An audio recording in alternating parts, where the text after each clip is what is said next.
প্রিয় পঞ্চম শ্রেণীর শিক্ষার্থীবৃন্দ, আশা করি তোমরা সবাই ভালো আছো। আমিও আল্লাহর রহমতে ভালো আছি। হ্যাঁ প্রিয় শিক্ষার্থীবৃন্দ, আমি তোমাদের জন্য আজকে পঞ্চম শ্রেণীর প্রাথমিক গণিত বিষয়ের 4 প্রক্রিয়া সম্পর্কিত সমস্যাগুলির পাঠ্য বইয়ের 12 নং পৃষ্ঠার কিছু সমস্যা নিয়ে হাজির হয়েছি। আজকে এই ক্লাসের মাধ্যমে 4 প্রক্রিয়া সম্পর্কিত সমস্যাগুলি আমরা একটু আলোচনা করব। প্রথমেই আমরা এখানে দেখতে পাচ্ছি 1 নম্বরের একটা অঙ্ক 6 বিয়োগ প্রথম ব্র্যাকেট 56 বিয়োগ 40 প্রথম ব্র্যাকেট ভাগ প্রথম ব্র্যাকেট 2 গুণ 4 প্রথম ব্র্যাকেট যোগ 5। এই সমস্যাটি আমরা দেখলাম। আমরা কি আসলে অনেকে ঘাবড়ে গেছি? না, এতে ঘাবড়ানোর কোনো বিষয় না। এই বিষয়টা যখন আমরা সম্পন্ন করব, এর আগে কিছু বিষয় আমাদের জানা রাখতে হবে। 4 প্রক্রিয়া এখানে বলতে বোঝানো হয়েছে 4টা চিহ্ন এবং কতগুলো বন্ধনী ও কিছু অনুসরণযোগ্য ধাপ বা প্রক্রিয়া। এই সমস্যাটা আমরা যদি সমাধান করতে যাই, তাহলে আমাদের প্রথমে যে বিষয়গুলো জানতে হবে সেটা হচ্ছে আমাদের এই অঙ্কটা বাম দিক থেকে, মানে এই দিক থেকে বাম দিক থেকে আমাদের ডান দিকে যেতে হবে। প্রথমে আমাদের ভাগের কাজ করে নিতে হবে। যদি আমরা ভালো করে লক্ষ্য করলে দেখব, এই সরল অঙ্কটাতে যদি আমাদের কোনো বন্ধনী না থাকে, প্রথম দ্বিতীয় এবং তৃতীয় বন্ধনী যদি না থাকে, তাহলে আমরা প্রথমে ভাগের কাজ করে নেব, তারপরে গুণের কাজ করে নেব, তারপরে বিয়োগের কাজ করে নেব, তারপরে যোগের কাজ করে নেব, সবশেষে আমরা বিয়োগের কাজ করে নেব। ঠিক আছে, সবশেষে আমরা যোগের পরে বিয়োগের কাজ করে নেব। তবে এখানে একটু ব্যতিক্রম।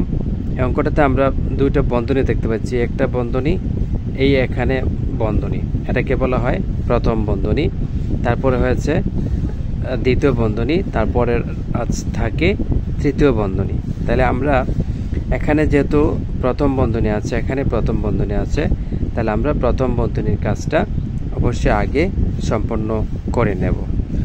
এই প্রক্রিয়া অনুসরণ করে আমরা প্রথমে এখানে 6-এর জায়গাতে 6 লিখে দেব, তারপরে বিয়োগ। ঠিক আছে, তারপরে এই যে প্রথম বন্ধনী আছে, এটার ভিতরের কাজটা আমাদের আগে করতে হবে। 56 থেকে যদি আমরা 40 বিয়োগ করে দেই, তাহলে আমাদের থাকে 16। তারপরে এই যে ভাগ চিহ্নটা আছে, এটা এখানে দিয়ে দিতে হবে। তারপরে এখানে প্রথম বন্ধনী আছে, সেটা করে নিতে হবে। এখানে প্রথম বন্ধনীর কাজ ছিল, এটাতে ছিল বিয়োগ আর এটাতে হচ্ছে গুণ। তাহলে কত হবে? 4 দুগুণে 8। তারপরে এখানে যোগ চিহ্নটা আমাদের দিতে হবে, আবার 5 এখানে লিখে দিতে হবে। তাহলে কি গেল? দেখা গেল এই সমাধানটিতে আমাদের প্রথম বন্ধনীর কাজ এবং প্রথম বন্ধনীর ভিতরের যাবতীয় কাজ আমরা সম্পন্ন করে ফেলেছি। এখন আমাদের সামনে যে বিষয়টা এসেছে বা আছে, সেটা হচ্ছে বন্ধনী মুক্ত। তাহলে এই অবস্থা আমরা কোনটা করব? এই যে 6 এখানে লিখে দেব, এই বিয়োগ লিখে দেব। আমরা কি বলেছিলাম? প্রথমে ভাগ করতে হবে, তারপরে গুণের কাজ, তারপরে যোগের কাজ, তারপরে বিয়োগের কাজ। তাহলে আমরা এখানে প্রথমে ভাগের কাজ পেয়েছি।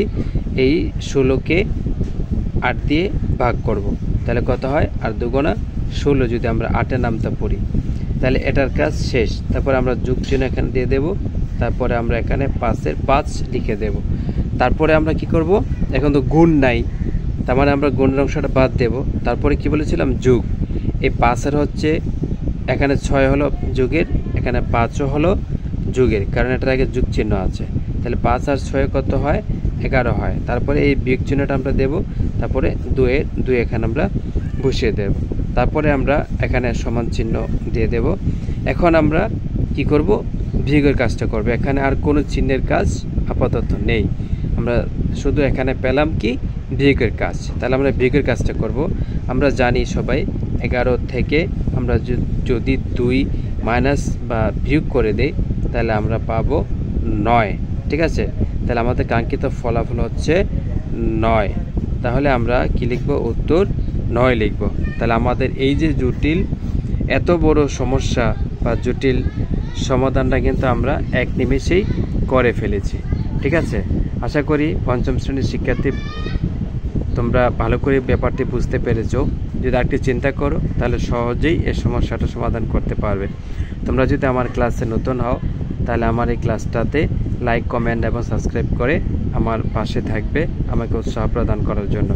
আর যারা এখনও লাইক, কমেন্ট এবং সাবস্ক্রাইব করোনি তারাও লাইক, কমেন্ট এবং সাবস্ক্রাইব করে আমার পাশে থাকবে।